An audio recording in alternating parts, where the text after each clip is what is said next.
la mujer e Israel. Apareció en el cielo una gran señal, una mujer vestida del sol, con la luna debajo de sus pies, y sobre su cabeza una corona de 12 estrellas. Y estando encinta, o sea, preñada, embarazada, clamaba con dolores de parto en la angustia del alumbramiento. Vamos a detenernos hasta acá, y con estos 2 versículos tenemos suficiente material a desarrollar a continuación. Los capítulos 12, 13 y 14 del Apocalipsis constituyen en el Apocalipsis, en este libro maravilloso, el centro, el núcleo del drama que conduce a la manifestación del reino de Dios en esta tierra. Los acontecimientos proféticos que en este capítulo vamos a estudiar son aquellos que desde el capítulo 6, cuando se inicia la apertura de los sellos, conducen, repito, a aquello que tendrá lugar en este mundo y que será el acontecimiento más grande de toda la historia, que es la segunda venida de Jesucristo a comenzar a reinar con su iglesia, con sus santos, con los fieles que le siguieron y tuvieron el temor de Él en su corazón. En el capítulo 12, 13 y 14, en estos 3 capítulos, existen 7 protagonistas. Tenemos a 7 protagonistas del período de lo que se conoce como la Gran Tribulación y la ira de Dios. Vamos a mencionar a estos 7 protagonistas porque en el capítulo 12 aparecen 5 de ellos. En primer lugar, la mujer que vamos a estudiar en esta noche y que representa a la nación de Israel. Vamos a demostrar en esta noche, exegéticamente, profética y escatológicamente, que la mujer es Israel. En segundo lugar, el dragón, que significa o representa a Satanás. El tercer protagonista es el hijo varón, que representa al Mesías y que es o proviene de la nación de Israel. En cuarto lugar, a Miguel, el arcángel y capitán del ejército celestial de Dios. En quinto lugar, el quinto protagonista es el remanente fiel de la nación de Israel. En sexto lugar, la bestia que surge del mar, capítulo 3, y que representa al anticristo. Y en séptimo lugar, a la bestia que surge de la tierra y que representa al falso profeta o al más grande líder falso religioso que el anticristo usará para que la adoración sea dirigida hacia su persona. Muy bien, en este capítulo 12, que vamos a ver a los 5 protagonistas, vamos a enfocarnos en esta noche en el primer protagonista, que es la nación de Israel. Dice la Biblia que aparece en el cielo una gran señal. Y esta señal, vemos que es una gran cosa en el cielo. En el cielo está esta señal, no en la tierra. Es importante esto, tanto la mujer como el dragón. Las 2 señales que aparecen aquí están en el cielo localizadas. Y esta señal es una mujer vestida totalmente del sol, con la luna debajo de sus pies y sobre su cabeza una corona de 12 estrellas. Muy bien, en primer lugar la palabra señal. Es muy importante conocer su significado. Es la palabra griega semeion, con S de Samuel. Semeion, que significa algo que apunta o dirige nuestra atención hacia un objetivo. Les voy a explicar esto.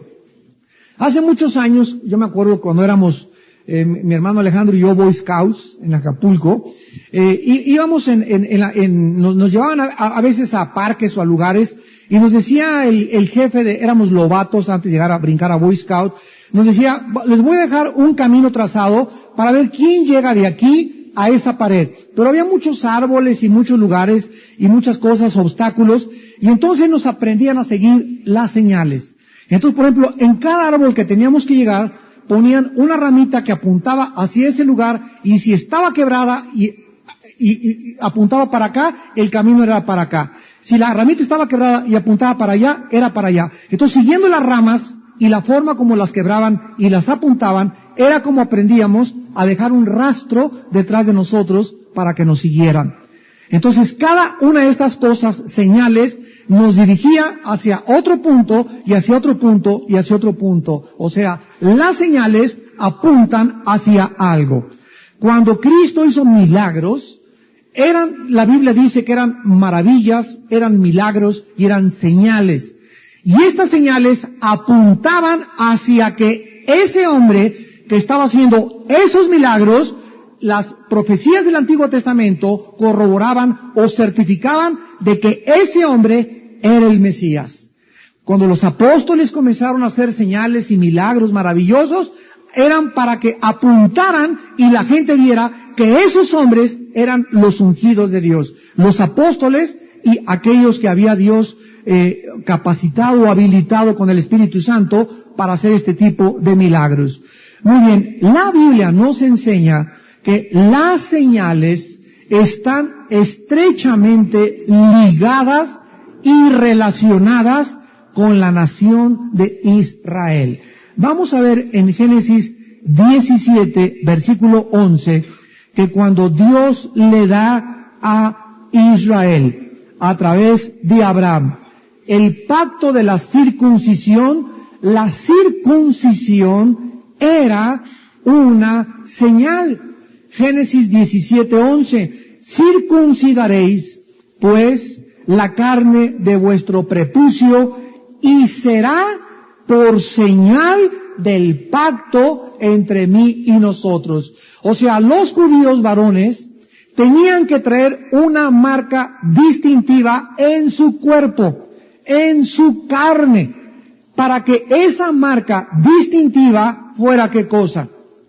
Una señal que estaban ellos marcados, señalados como hijos del pacto, como aquellos que pertenecían a Dios. En Éxodo, capítulo 31, versículo 13, le dijo Jehová a Moisés, háblales a los hijos de Israel, en verdad guardarán mis días de reposo, porque es señal entre mí y vosotros por vuestras generaciones, para que sepáis que yo soy Jehová, que os santifico. El Shabbat, el día de reposo que Dios le dio a la nación de Israel, no nos la dio a la iglesia. El Shabbat fue una señal del pacto entre Dios y su nación Israel. Cuando Cristo vino y la nación a quien Dios le dio ese pacto y esa nación invalidó ese pacto, Dios estableció otro pacto. Y este pacto que Dios establece marca como señal la venida del Espíritu Santo, que es el sello, dice Efesios 1, 13 y 14, es el sello entre nosotros, la marca, pero ya no por fuera. En el Antiguo Testamento eran por afuera las marcas, en el Nuevo Testamento es por dentro, es la marca de que nosotros le pertenecemos a Dios y que somos el pueblo de su pacto. Entonces tú por afuera puedes ser católico, tú por afuera puedes ser protestante, puedes ser bautista por afuera, puedes por afuera ir a una iglesia presbiteriana, por afuera puedes haberte bautizado, ponerte ceniza, ir a una peregrinación, pero si por dentro no tienes el sello del Espíritu Santo, la marca del Espíritu Santo, las cosas de por afuera no sirven absolutamente, porque la señal de que eres cristiano no es externa, es interna. Entonces vemos nosotros cómo Dios ha progresado en su revelación a través de los siglos. En Mateo capítulo 12,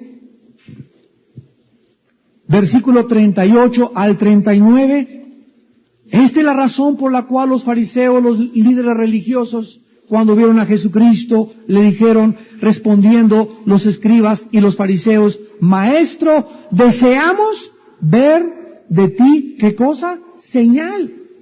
O sea, cuando Cristo hacía su aparición en este mundo, los fariseos, los líderes religiosos, estaban acostumbrados a ¿qué cosa?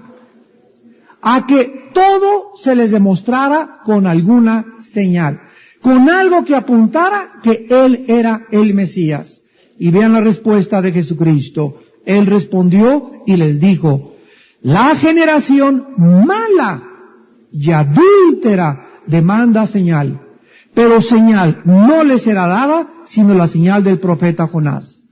O sea, Cristo y a Dios no le gusta que nadie lo ande buscando o con nadie ande diciendo, mire hermano, quiero que usted haga un milagro, o voy a ir a una reunión para ver un milagro, o si veo un paralítico pararse de la silla de ruedas, o si veo un tumor de un cáncer que es sanado del cuello y se desaparece, yo voy a creer. La generación, el tipo de personas que buscan milagros para creer, Jesucristo dijo, tienen un corazón equivocado. Tienen un corazón malo delante de Dios. Y dijo Dios, no les voy a dar ninguna señal, ni ningún milagro. La más grande señal que les voy a dar va a ser la señal de Jonás. ¿Qué significa esto? Que Jonás estuvo 3 días y 3 noches en el vientre de un gran pez. Y así el Hijo de Dios iba a estar 3 días y 3 noches en el centro de la tierra, y al tercer día iba a resucitar. El que ande buscando un milagro, el milagro más grande que pueda haber es la resurrección de Jesucristo. Aunque desde la resurrección de Cristo a nuestros días Dios no volviera a hacer ningún milagro, es suficiente saber que levantó a su Hijo de los muertos como la señal más grande que podemos nosotros tener en frente de nuestra vista. Entonces la resurrección de Cristo era la señal con la cual Dios quería terminar con las señales con la nación de Israel. Los judíos siempre pedían milagros, señales para creer, aunque aún después de que se les hacía las señales, nunca creían. En el Antiguo Testamento, Dios les abrió el Mar Rojo. ¿Qué más grande señal que ver que el mar se abre? Pasamos más de 1 millón de personas y nuestros enemigos vienen detrás, y al meterse ellos se cierra el mar y los mata, los ahoga.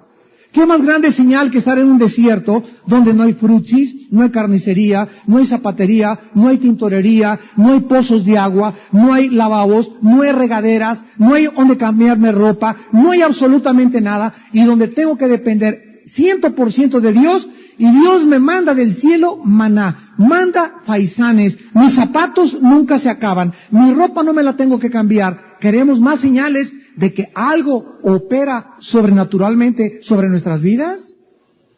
Pero aún así, ahí en el desierto, con todas estas maravillas, y después de haber sido sacados de Egipto con los milagros, se quedaron postrados por su incredulidad. ¿Se dan cuenta que nunca los milagros cambian el corazón del hombre? Los milagros impactan mis emociones, y tú ves un milagro y dices, ¡ah! Es lo más que hace, impacta mis emociones, me dura 3 o 4 días, de veras, y se levantó la persona esa paralítica, pero esa sensación que experimenté al ver ese milagro no cambia mi corazón, porque lo único que cambia el corazón es la predicación de la palabra de Dios. Primera de Pedro 1:23, habiendo sido renacidos por la palabra incorruptible de Dios. Porque es la palabra. La fe es por el oír, y el oír por la palabra de Dios. La fe no es por ver, la fe es por oír. Los milagros apuntan, los milagros certifican, y Dios, gracias a Dios, sigue haciendo milagros, pero con el propósito muchas veces de enjuiciar a muchas personas. Porque la palabra de Dios nos es suficiente a nosotros. Ahora, regresamos a Apocalipsis, muy serios obstáculos, tanto exegéticos como teológicos, para aquellas personas que quieren identificar a la mujer del Apocalipsis con la Virgen María.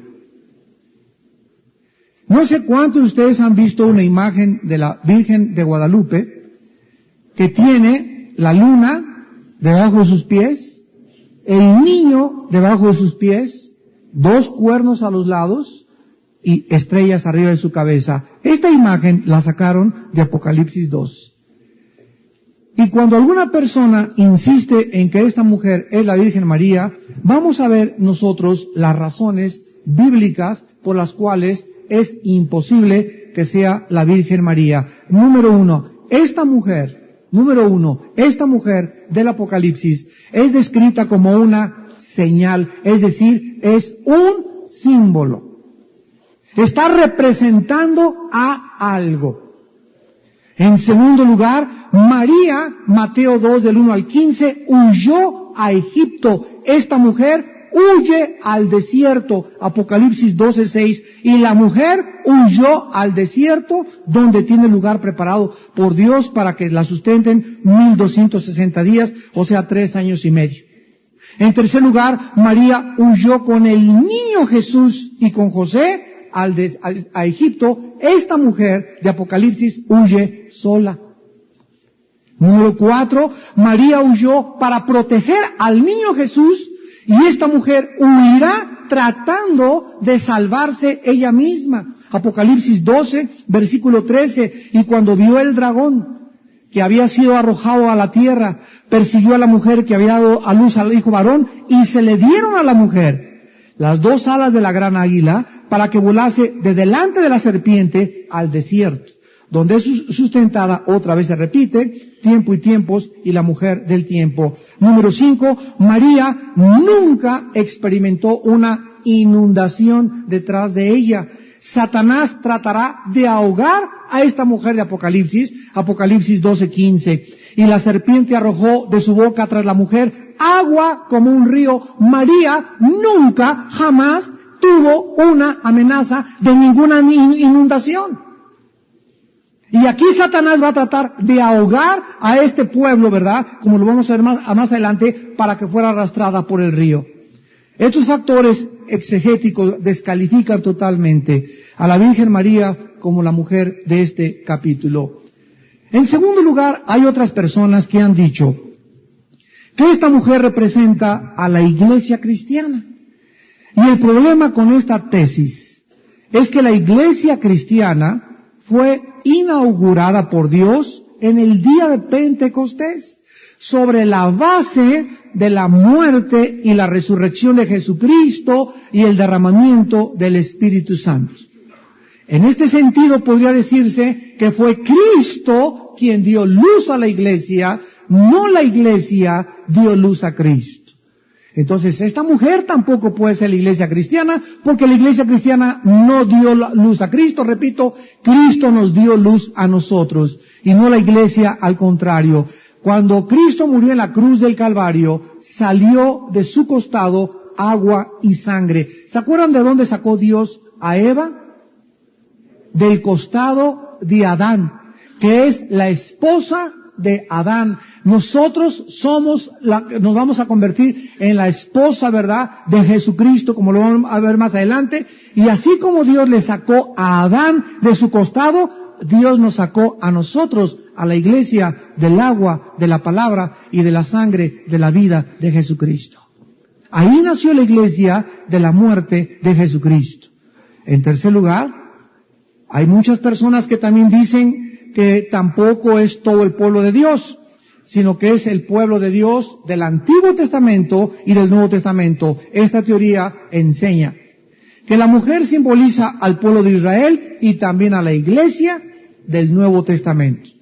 Aunque este punto de vista reconoce por lo menos el papel de la nación de Israel de dar a luz al Mesías al mundo, sin embargo la desventaja de esta posición radica en el hecho de asociar a la comunidad cristiana con la maternidad del Mesías. Imposible que la iglesia, repito, haya dado a luz al Mesías. El Mesías no es producto de la comunidad cristiana, sino al revés. Vamos a ver esta verdad en el libro de Romanos, capítulo 9,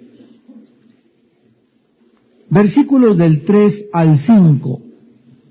Dice el apóstol Pablo en Romanos 9, del 3 al 5, porque deseara yo mismo ser anatema, separado de Cristo por amor a mis hermanos, los que son mis parientes según la carne. O sea, está hablando de los judíos étnicamente, que son israelitas, de los cuales son la adopción, la gloria, el pacto, la promulgación de la ley, el culto y las promesas, de quienes son los patriarcas y de los cuales, según la carne, vino Cristo, el cual es Dios, sobre todas las cosas, bendito por los siglos. Amén. Aquí Pablo establece claramente que el Mesías vino, provino de la nación de Israel. Y en último lugar, otras personas han enseñado que esta mujer representa a la nación de Israel. Y vamos a ver nosotros, ¿verdad?, que en la Biblia se le llama a Israel la esposa de Dios. Entonces, esta es precisamente la verdadera enseñanza de la Biblia. Esta mujer representa a la nación de Israel. En Isaías capítulo 54, vamos a comenzar a estudiar todos los pasajes en el Antiguo Testamento que así nos lo confirman. Gracias a Dios de que el Espíritu Santo no nos deja a nosotros interpretar la Biblia a nuestro libre albedrío. Porque ninguna profecía, dice en 2 de Pedro 1, de la Biblia fue traída por voluntad humana, sino que los santos hombres de Dios hablaron siendo inspirados por el Espíritu Santo. O sea, nadie puede venir a Apocalipsis, yo creo que el dragón es el chupacabras. Pues yo creo que la mujer es la Virgen María. Pues yo creo que los ángeles es esto. Pues yo creo que es aquello. Tuve un sueño que me decía estas cosas. ¿Sabes qué? Ya no cenes pizza. Tenemos nosotros, amados santos, para poder entender y tener revelación e iluminación, dejar que la Biblia nos enseñe y no venir yo con mis prejuicios teológicos a forzar las Escrituras y hacer que las Escrituras cuadren mis prejuicios, mi perspectiva, mi enseñanza y mi doctrina. Porque si yo vengo con esta actitud de la Biblia, donde yo ya tengo algo prejuiciado, pues los dones espirituales no existen porque así me lo enseñaron en mi seminario. Entonces voy a venir a la Biblia ya con el prejuicio que los dones se acabaron, que ya no existen más los dones espirituales y no voy a dejar nunca que el Espíritu Santo me muestre cuán equivocado estoy. Pues a mí me enseñaron que la salvación se pierde y cada vez que yo venga a la Biblia voy a tratar de buscar pasajes para probar que la salvación se pierde. Y cuando Dios me quiera hablar y me muestre aquellos pasajes donde me dice que es imposible que la salvación se pierda, yo no los voy a aceptar porque ya estoy prejuiciado. Ya he aceptado algunas cosas donde vengo con esa actitud de la Biblia y ya no permito que el Espíritu Santo sea mi maestro. ¿Se dan cuenta qué importante es la actitud que debemos tener en el corazón para acercarnos a la Biblia? En Isaías 54 habíamos dicho, versículos del 5 al 6, el profeta escribió. Isaías 54 del 5 al 6. Porque tu marido, aquí está hablando Dios a Israel. Fíjense cómo se refiere Dios a la nación de Israel. ¿Cómo se refiere? Como su marido. Escuchen, la iglesia no está casada con Cristo. Somos la novia. Hasta las bodas del Cordero, Apocalipsis 19, vamos a celebrar las bodas del Cordero. Pero Israel era la esposa de Dios. Esto es bien importante y nos ayuda mucho a poder distinguir la teología de Israel con la teología de la iglesia. Porque tu marido es tu hacedor, le dice Dios a Israel. Jehová de los ejércitos es su nombre. Y tu redentor, el Santo de Israel.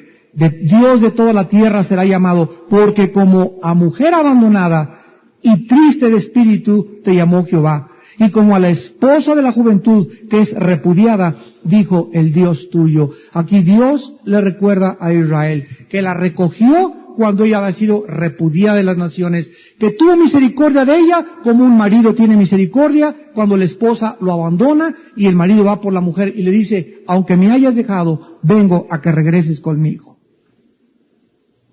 El corazón de Dios, sus pactos, su fidelidad, su lealtad a lo que Él estableció. Isaías 47, Isaías 47, cuando Israel se alejaba de Dios, Dios le llamaba mujer viuda. Una viuda es alguien que estuvo casada y que perdió al marido. Dice Isaías 47, del 7 al 9. Dijiste, para siempre seré señora, y no has pensado en esto, ni te acordaste de tu postrimería.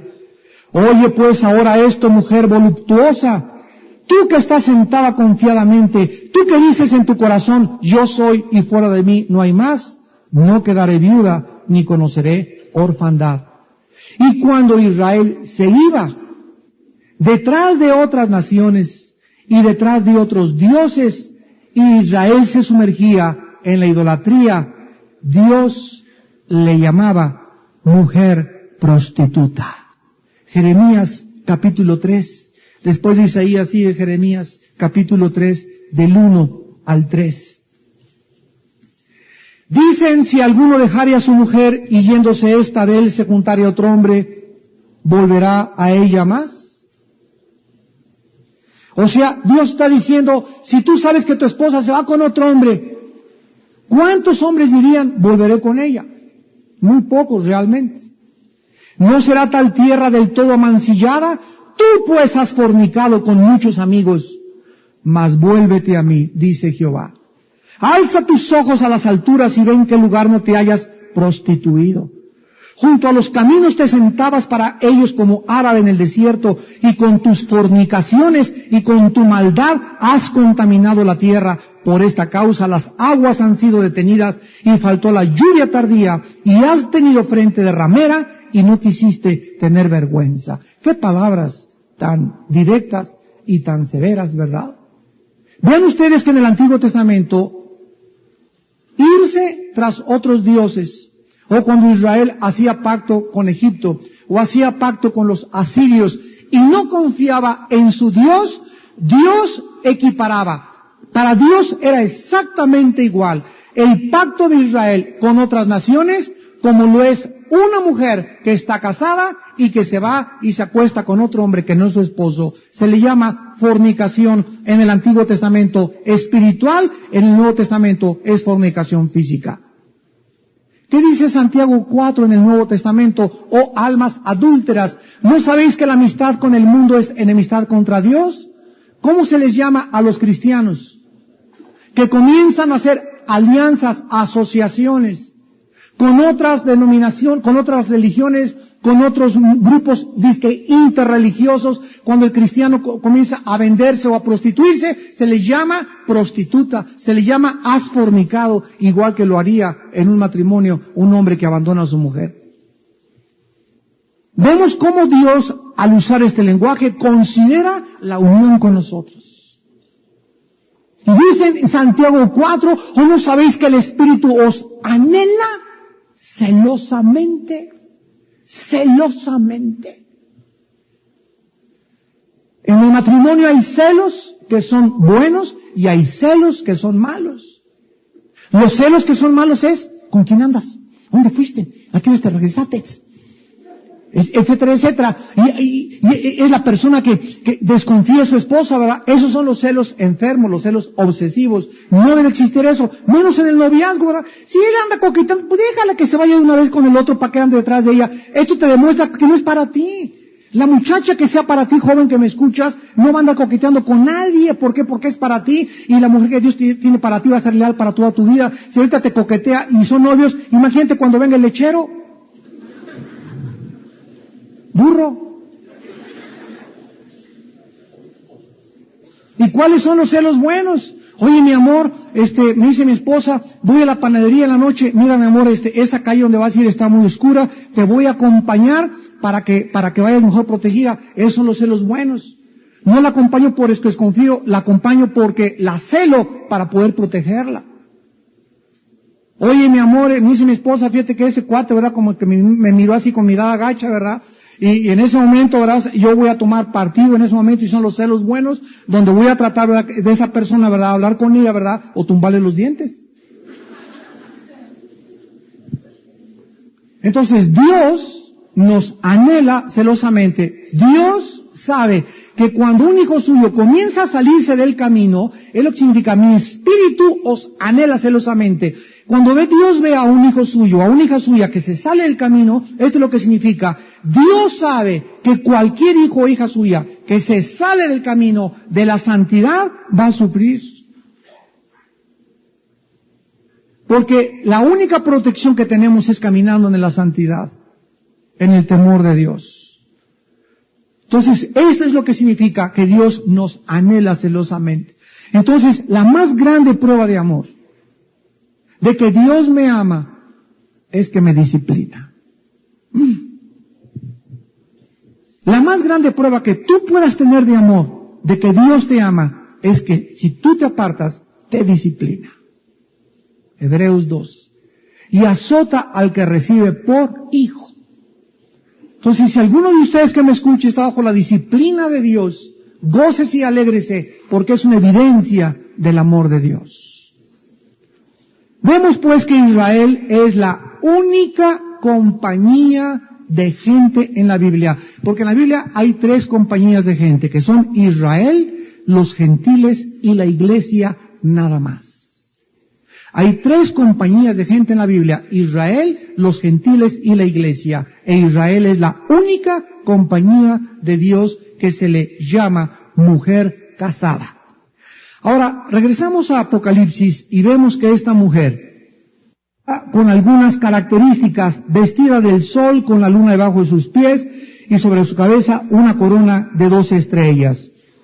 Cuando tú quieras como estudiante de la Biblia comenzar a aprender a interpretar la Biblia, es importantísimo que tengas una concordancia y un diccionario bíblico.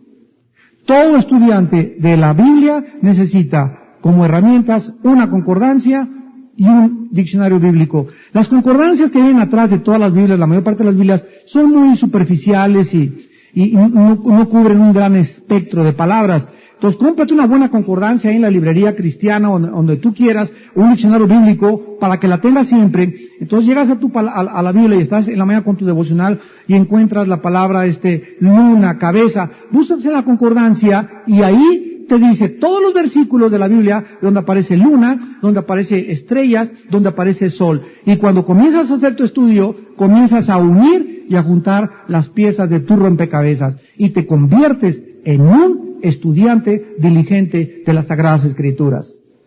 Porque la mayor parte de los cristianos vienen y, Jesucito mío, mi dulce compañero,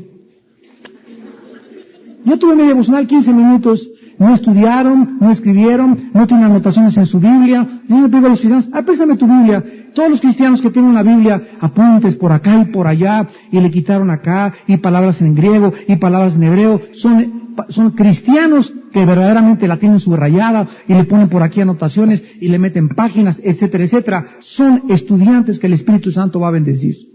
Pero es que hay estudiantes que ni siquiera tienen nada en su Biblia escrito. Porque nunca les ha preocupado en su Biblia escribir ningún estudio. Vamos a Génesis 37. En el Antiguo Testamento, para descubrir qué significa las estrellas, la luna y el sol. Cuando Dios llamó a Abraham, le dio a Isaac y le dio a Jacob como hijos. Y cuando nació Jacob, fue Jacob, ya lo vimos en el estudio de los patriarcas de Israel, los que tomaron ese estudio, fue Jacob el que tuvo 12 hijos, que se formaron o conformaron las 12 tribus de la nación de Israel. Ahora, uno de los hijos predilectos de Jacob fue José. Y vemos que José, al final, ¿verdad?, tiene 2 hijos con una mujer egipcia. José no se casa con una judía, se casa con una mujer egipcia. Y de esos hijos que nace José, uno toma el lugar de una de las tribus de Israel. Pero cuando José estaba viviendo con Jacob, era un muchacho que tenía sueños. Y en uno de esos sueños, Génesis 37, versículos del 9 en adelante, dice la Biblia, soñó otro sueño y lo contó a sus hermanos diciendo, he aquí he soñado otro sueño y he aquí que el sol y la luna y 11 estrellas, qué interesante, ¿verdad? Porque él iba a ser la 12ª. 11 estrellas se inclinaban a mí. Y lo contó a su padre y a sus hermanos, y a su padre le reprendió y le dijo, ¿qué sueño es este que soñaste? ¿Acaso vendremos yo y tu madre y tus hermanos a postrarnos en tierra ante ti? Inmediatamente Jacob, de una forma irónica y satírica, estaba guiado por el Espíritu Santo, aunque sin comprenderlo y enojado. ¿Qué estás diciendo? Que el sol, la luna y las estrellas significa que nosotros somos y tus hermanos los que nos vamos a inclinar delante de ti. Y en esta época, cuando soñó este sueño José, no estaban aún formadas las 12 tribus de Israel.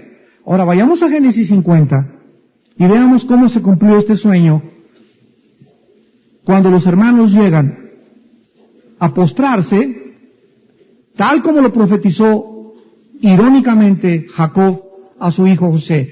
Dice Génesis 50, versículo 18, y vinieron también sus hermanos y se postraron delante de él. Y dijeron, henos aquí por siervos tuyos. Vemos pues que estas 12 estrellas representan a las 12 tribus de Israel. Vamos a seguir escudriñando y leyendo la palabra de Dios. Isaías 26. Isaías 26. Versículo 17 al 18. Y vamos a comenzar a ver que en el Antiguo Testamento Israel es la única compañía, repito, de personas que aparece embarazada. Y vamos a ver por qué. Isaías 26 del 17 al 18. Como la mujer encinta cuando se acerca el alumbramiento gime y da gritos en sus dolores, así hemos sido delante de ti, oh Jehová. Concebimos, tuvimos dolores de parto, dimos a luz viento, ninguna liberación hicimos en la tierra, ni cayeron los moradores del mundo. Los mismos profetas como Isaías reconocían que eran como una mujer, siempre estaban con dolores de parto, siempre eran perseguidos, siempre eran asolados, siempre eran disciplinados, sufrían y se comparaba con una mujer parturienta. Isaías 66.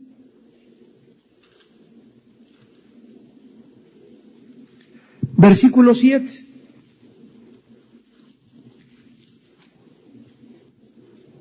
Antes que estuviese de parto, dio a luz. Antes que le viniesen dolores, dio a luz hijo. ¿Quién oyó cosa semejante? ¿Quién vio tal cosa? Concebirá la tierra en un día, nacerá una nación de una vez, pues en cuanto Sión estuvo de parto, dio a luz a sus hijos. Aquí el profeta Isaías ya está otra vez anticipándose a que de Sión sería Israel, serían los judíos los que darían a luz. Jeremías 4, versículo 31. Jeremías 4, versículo 31.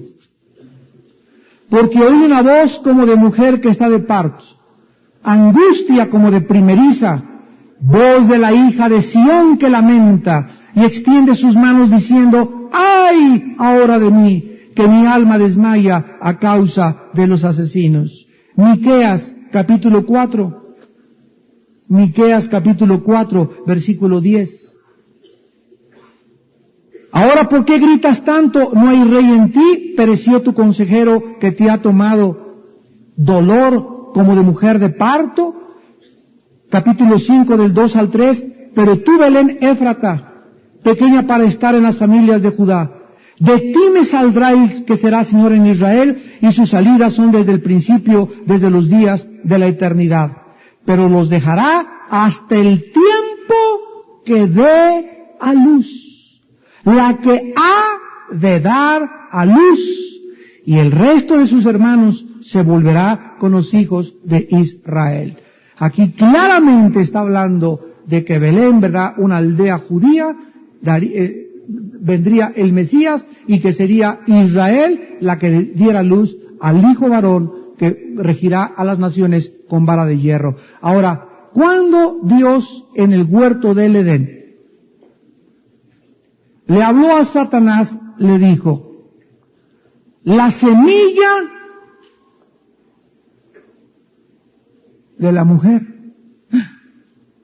el esperma de la mujer te herirá en la cabeza, y tu semilla, Satanás, le herirá a la semilla de la mujer en el calcañar. Vemos nosotros que desde Génesis capítulo 3:15, Una mujer embarazada sería el símbolo de Israel, de donde nacería el Mesías.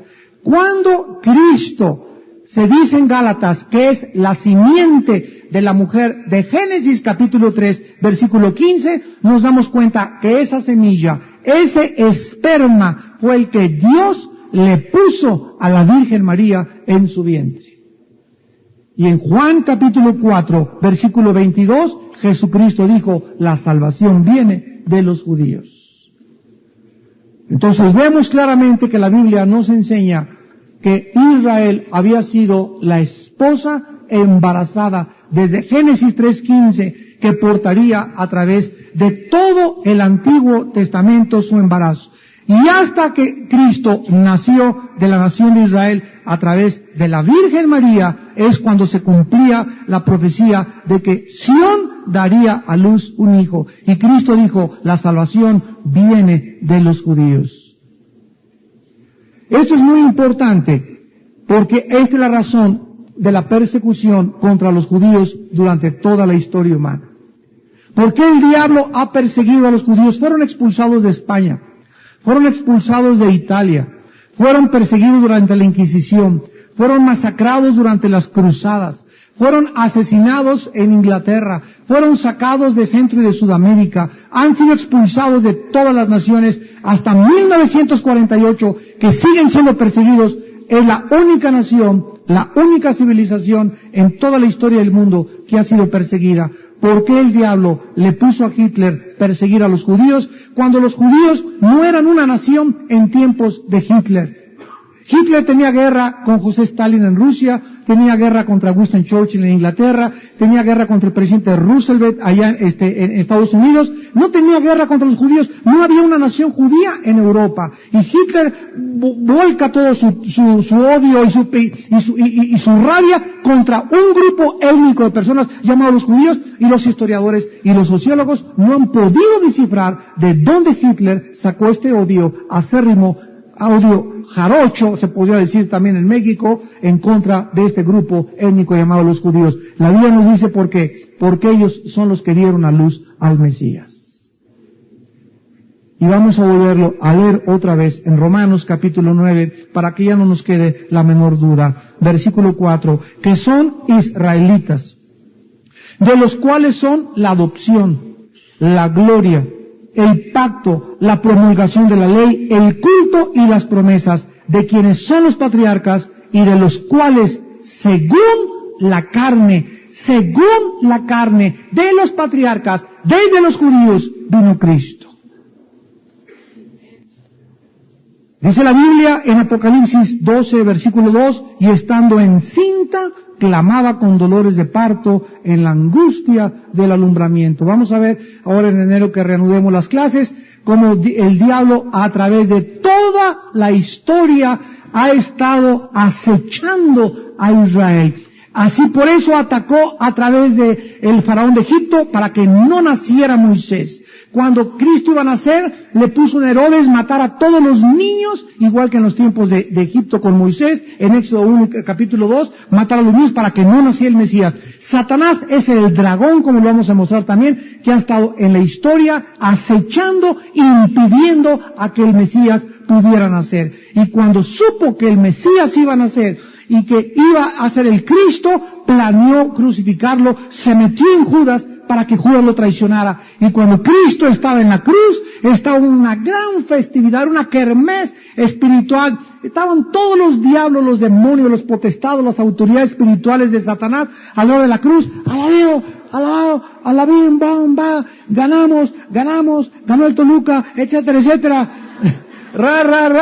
Y no se dieron cuenta que esa cruz, ese símbolo tan cruento y tan sanguinario, era el poder y la sabiduría de Dios. Porque a los 3 días, qué susto se llevaron cuando Jesús resucita de entre los muertos. Dice en 1 Corintios 2 que si los príncipes de este siglo hubieran sabido y hubieran conocido la sabiduría de Dios, nunca se hubiera atrevido a meterse en Judas Satanás para traicionar a Cristo y crucificar al Mesías. Porque la cruz fue el plan malévolo de Satanás, Dios lo revirtió y lo convirtió en su poder y en su más grande sabiduría. Se dan cuenta porque el diablo no nos puede tocar, y cuando el diablo nos toca y nos hace algo, él se lleva un susto, porque lo que Dios le permite hacernos, como se lo permitió a Job, fue la más grande bendición al final de la vida de Job que Dios le haya podido dar en su vida. Porque sus pensamientos no son nuestros pensamientos y sus caminos no son nuestros caminos. Y todas las cosas contribuyen al bien a los que aman a Dios. Oremos. Gloria a Dios. Padre, gracias por tu palabra. Gracias, Señor, porque lo que estaba velado a los ojos de las gentes que estaban al pie de la cruz, ahora tú nos has quitado el velo. Y ahora mirando con el rostro descubierto somos transformados de gloria en gloria, mirando tu gloria en tu santa palabra. Maravillándonos de tu providencia, de tu sabiduría, de tu lealtad, de tu fidelidad a tu pacto y a tus promesas, porque ninguna de tus palabras ha caído en tierra. Porque tu palabra será prosperada en aquello para lo cual es enviada. Así como la lluvia cae sobre la tierra y la riega y la hace germinar y dar fruto, así es tu palabra en nuestro corazón. Cuando nuestro corazón es limpio y tu palabra cae en buena tierra, damos fruto. Pero cuando en nuestro corazón hay mala hierba, espinos o piedras, estorba la palabra.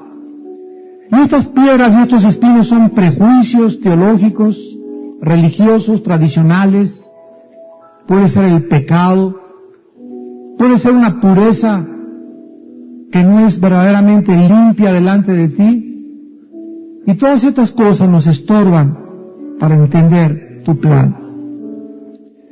Dichosos los limpios y los puros en espíritu, porque ellos verán a Dios. Y a Dios lo vemos todos los días en la Biblia, porque la Biblia es lo que nos refleja y nos enseña y nos muestra el carácter de Dios, su santidad, su eterno amor, sus promesas inviolables y todas las cosas que nos ha dicho que se cumplirán porque Él es Dios. Padre, te damos gracias por haber escogido a la nación de Israel de acuerdo a tu soberanía, para que a través de ella naciera el Mesías, lo cual fue la razón por la cual ha sido tan perseguida y lo sigue siendo por el mundo entero. Pero nosotros no estamos en tinieblas, nosotros somos hijos de la luz y del día.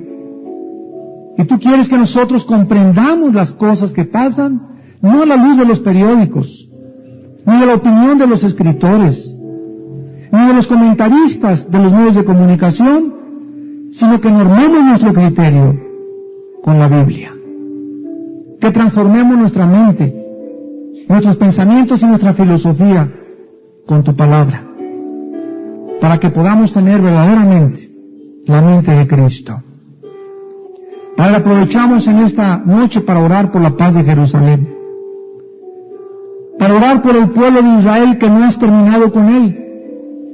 Le diste carta de divorcio, te divorciaste de Israel, pero tu palabra dice, no los he desechado, vendré otra vez por ella y la volveré a injertar en el olivo natural que son ellos.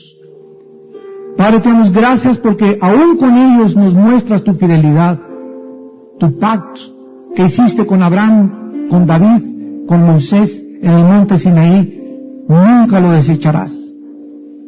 Y te damos gracias, Padre, porque hay un remanente fiel de tu nación del antiguo pacto que te sigue siendo fiel y que pertenece a tu pueblo, que es ahora la iglesia, la cual ha sido fundida en un solo hombre, donde no hay judío ya ni griego ni gentil, sino un cuerpo en Jesucristo. Te damos gracias, Señor, porque en esta noche sigues salvando las almas. Y todos ustedes que nos están viendo a través de la televisión, o ustedes que están aquí en esta noche como auditorio, Dios te invita en esta noche a que vengas a la cruz del Calvario, a que hagas la paz con Él, a que te reconcilies con Él, a que te arrepientas de tus pecados y recibas a Jesucristo en tu vida como tu Señor y tu Salvador. Todas las personas en este momento que están escuchando este mensaje y que quieran invitar a Cristo por primera vez a su vida, díganle estas palabras, ahí desde donde estás. Señor mío y Dios mío, reconozco que he pecado contra ti, que soy pecador, que tu Hijo en la cruz murió y pagó en mi lugar con su sangre, y creo, Señor, que Él es el Mesías, el Salvador de la humanidad, y que no hay otro nombre más que el nombre de Jesús en quien yo pueda, Señor, ser salvado. Te pido en este instante que entres a mi corazón como mi Señor y mi Salvador. Te recibo por la fe, Jesús. Te pido que me perdones y te doy las gracias en tu nombre, precioso Salvador, Señor Jesús. Amén.